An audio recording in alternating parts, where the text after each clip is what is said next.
ಇತ್ತೀಚಿನ ದಿನಗಳಲ್ಲಿ ತಮಿಳುನಾಡಿನ ಆಡಳಿತ ಮಾದರಿ ದೇಶದಾದ್ಯಂತ ಚರ್ಚೆಗೆ ಕಾರಣವಾಗಿದೆ. ಸಾಮಾನ್ಯವಾಗಿ ರಾಜಕೀಯ ಎಂದರೆ ಭಾಷಣಗಳು, ಭರವಸೆಗಳು ಮತ್ತು ಚುನಾವಣಾ ರಾಜಕಾರಣವೇ ಹೆಚ್ಚು ಸುದ್ದಿಯಾಗುತ್ತದೆ. ಆದರೆ ಈಗ ತಮಿಳುನಾಡಿನಲ್ಲಿ ಚರ್ಚೆ ಆಗ್ತಾ ಇರೋದು ಆಡಳಿತದ ಕಾರ್ಯವೈಖರಿ, ವೇಗದ ನಿರ್ಧಾರಗಳು, ಹೂಡಿಕೆ ಸ್ನೇಹಿ ನೀತಿಗಳು, ನಿಗದಿತ ಗುರಿಗಳ ಆಧಾರದಲ್ಲಿ ಕೆಲಸ ಮಾಡೋದು ಹಾಗೂ ಫಲಿತಾಂಶಕ್ಕೆ ಹೆಚ್ಚಿನ ಒತ್ತು ನೀಡೋದು ಈ ಮಾದರಿಯ ವಿಶೇಷತೆ ಎನ್ನಲಾಗ್ತಾ ಇದೆ. ಇದರಿಂದಾಗಿ ಹಲವು ರಾಜಕೀಯ ತಜ್ಞರು ಇದನ್ನ ಸಿಇಒ ಮಾದರಿಯ ಆಡಳಿತ ಅಂತ ಕರಿತಾ ಇದ್ದಾರೆ. ಇತ್ತೀಚೆಗೆ ಪ್ರಕಟವಾದ ನೀತಿ ಆಯೋಗದ ವರದಿಯಲ್ಲೂ ತಮಿಳುನಾಡು ಪ್ರಮುಖ ರಾಜ್ಯಗಳ ಸಾಲಿನಲ್ಲಿ ಕಾಣಿಸಿಕೊಂಡಿರೋದು ಈ ಚರ್ಚೆಗೆ ಮತ್ತಷ್ಟು ಬಲ ನೀಡಿದೆ. ಸ್ನೇಹಿತರೆ, ಹಾಗಾದರೆ ಇದು ನಿಜವಾಗಿಯೂ ಉತ್ತಮ ಆಡಳಿತದ ಹೊಸ ಮಾದರಿಯೇ ಅಥವಾ ಕೇವಲ ಜನರ ಗಮನ ಸೆಳೆಯುವ ಪ್ರಯತ್ನವೇ? ಈ ಆಡಳಿತ ಮಾದರಿಯ ಲಾಭಗಳೇನು, ಸವಾಲುಗಳೇನು? ಆಯೋಗದ ಹೂಡಿಕೆ ಸ್ನೇಹಿ ಸೂಚ್ಯಂಕ 2026ರ ವರದಿಯಲ್ಲಿ ಏನಿತ್ತು ಎಲ್ಲವನ್ನ ನಾವು ತೋರಿಸ್ತೀವಿ. ಸ್ನೇಹಿತರೆ ನಮಸ್ಕಾರ, ಚರಿತ್ರೆ ಮತ್ತೊಂದು ವಿಡಿಯೋಗೆ ನಿಮಗೆಲ್ಲ ಪ್ರೀತಿಯ ಸ್ವಾಗತ.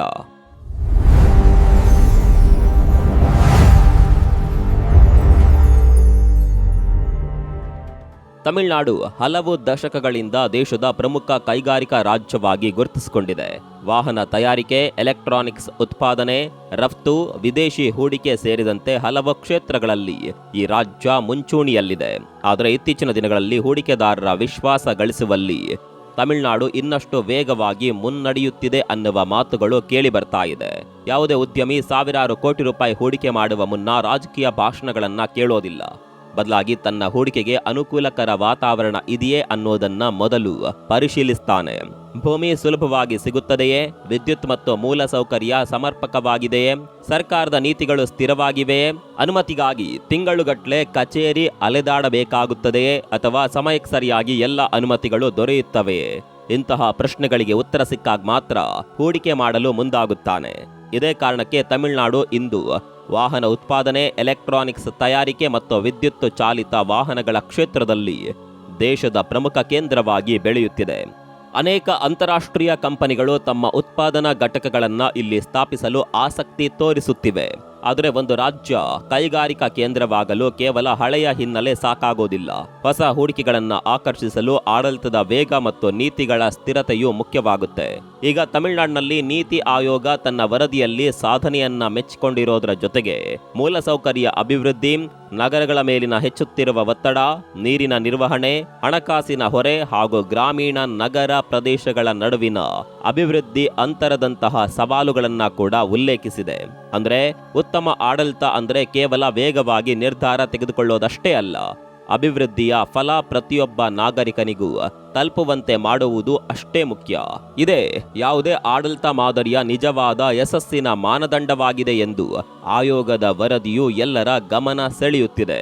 ಹಾಗಾದ್ರೆ ತಮಿಳುನಾಡಿನಲ್ಲಿ ಅಂಥದ್ದೇನು ನಡೀತಾ ಇದೆ ಎಂಬ ಪ್ರಶ್ನೆ ನಿಮ್ಮಲ್ಲಿ ಮೂಡಿರಬಹುದು. ದೇಶದಲ್ಲಿ ಆಡಳಿತದ ಮಾದರಿಗಳ ಬಗ್ಗೆ ಮಾತನಾಡುವಾಗ ಕೆಲ ರಾಜ್ಯಗಳು ತಮ್ಮದೇ ಆದ ಕಾರ್ಯವೈಖರಿಯಿಂದ ಗುರುತಿಸಿಕೊಂಡಿವೆ. ಒಂದು ಕಾಲದಲ್ಲಿ ಗುಜರಾತ್ ಮಾದರಿ ಹೆಚ್ಚು ಚರ್ಚೆಯಲ್ಲಿತ್ತು. ನಂತರ ಉತ್ತರ ಪ್ರದೇಶದ ಆಡಳಿತ ಮಾದರಿಯು ಸಾಕಷ್ಟು ಗಮನ ಸೆಳೆಯಿತು. ಇದೀಗ ತಮಿಳುನಾಡಿನ ಆಡಳಿತ ಶೈಲಿಯು ದೇಶದಾದ್ಯಂತ ಚರ್ಚೆಯ ವಿಷಯವಾಗಿದೆ. ಇದಕ್ಕೆ ಪ್ರಮುಖ ಕಾರಣ ಹೂಡಿಕೆ ಸ್ನೇಹಿ ವಾತಾವರಣ ನಿರ್ಮಾಣ ಮಾಡುವ ಪ್ರಯತ್ನ. ಮೊದಲೇ ಹೇಳಿರುವಂತೆ ತಮಿಳುನಾಡು ದೇಶದ ಗಮನ ಸೆಳೆಯಲು ಕಾರಣವಾಗಿರೋದು ಹೂಡಿಕೆದಾರರಿಗೆ ನೀಡ್ತಾ ಇರುವ ಆದ್ಯತೆ. ಉದ್ಯಮಿಗೆ ರಾಜಕೀಯಕ್ಕಿಂತ ಉತ್ತಮ ಆಡಳಿತ ಮತ್ತು ಪಾರದರ್ಶಕ ವ್ಯವಸ್ಥೆಯೇ ಹೆಚ್ಚು ಮುಖ್ಯವಾಗುತ್ತೆ.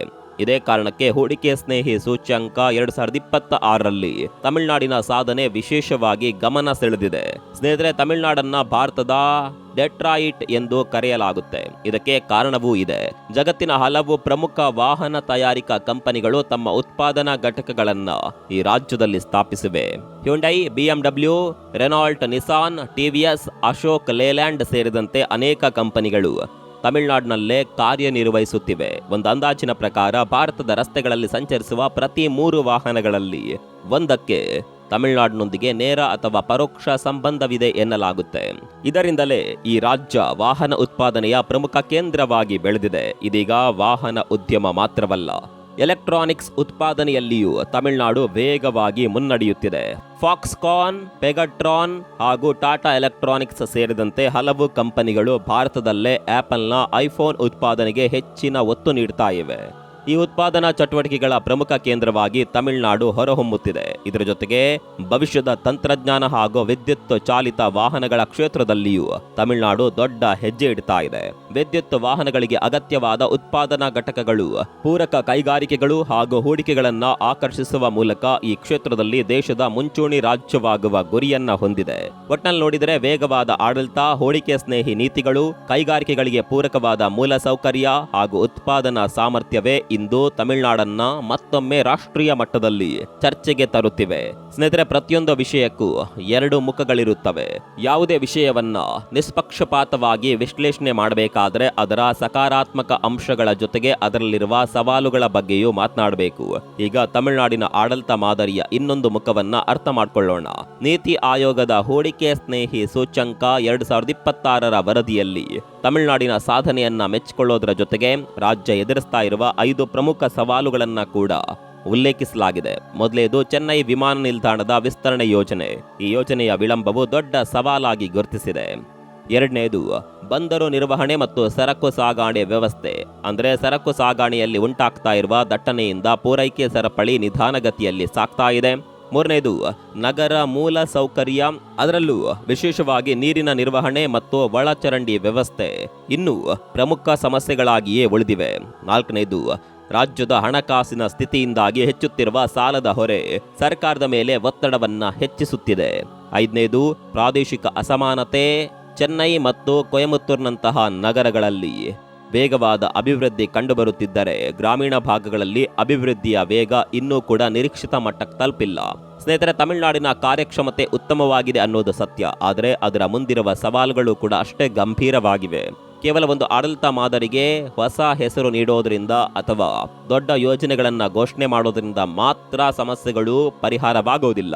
ಅದಕ್ಕಾಗಿ ನೆಲಮಟ್ಟದಲ್ಲಿ ಪರಿಣಾಮಕಾರಿ ಆಡಳಿತ, ಸರಿಯಾದ ಯೋಜನೆ ಮತ್ತು ದೃಢವಾದ ಇಚ್ಛಾಶಕ್ತಿ ಅಗತ್ಯ. ಆದರೆ ಮೊದಲ ನೋಟಕ್ಕೆ ತಮಿಳುನಾಡಿನ ಆಡಳಿತದ ಕಲ್ಪನೆ ಆಕರ್ಷಕವಾಗಿ ಕಾಣಬಹುದು. ಯಾವುದೇ ವಿಳಂಬವಿಲ್ಲದೆ ತ್ವರಿತ ನಿರ್ಧಾರಗಳು ತೆಗೆದುಕೊಳ್ಳಬಹುದು. ಆಡಳಿತದಲ್ಲಿ ವೇಗ ಮತ್ತು ಕಾರ್ಯಕ್ಷಮತೆ ಹೆಚ್ಚಬಹುದು ಎಂಬ ಭಾವನೆ ಮೂಡಬಹುದು. ಇಲ್ಲಿಯೇ ಪ್ರಜಾಪ್ರಭುತ್ವ ಮತ್ತು ಕಾರ್ಪೊರೇಟ್ ವ್ಯವಸ್ಥೆಯ ನಡುವಿನ ಮೂಲಭೂತ ವ್ಯತ್ಯಾಸ ಆರಂಭವಾಗುವುದು. ಒಬ್ಬ ಕಂಪನಿಯ ಮುಖ್ಯಸ್ಥನ ಗುರಿ ತನ್ನ ಸಂಸ್ಥೆಯ ಲಾಭ ಮತ್ತು ಬೆಳವಣಿಗೆಯನ್ನ ಹೆಚ್ಚಿಸುವುದು. ಒಂದು ಉತ್ಪನ್ನ ನಷ್ಟದಲ್ಲಿದ್ದರೆ ಅದನ್ನು ನಿಲ್ಲಿಸಬಹುದು, ಆದರೆ ಸರ್ಕಾರದ ಜವಾಬ್ದಾರಿ ಸಂಪೂರ್ಣವಾಗಿ ವಿಭಿನ್ನವಾಗಿದೆ.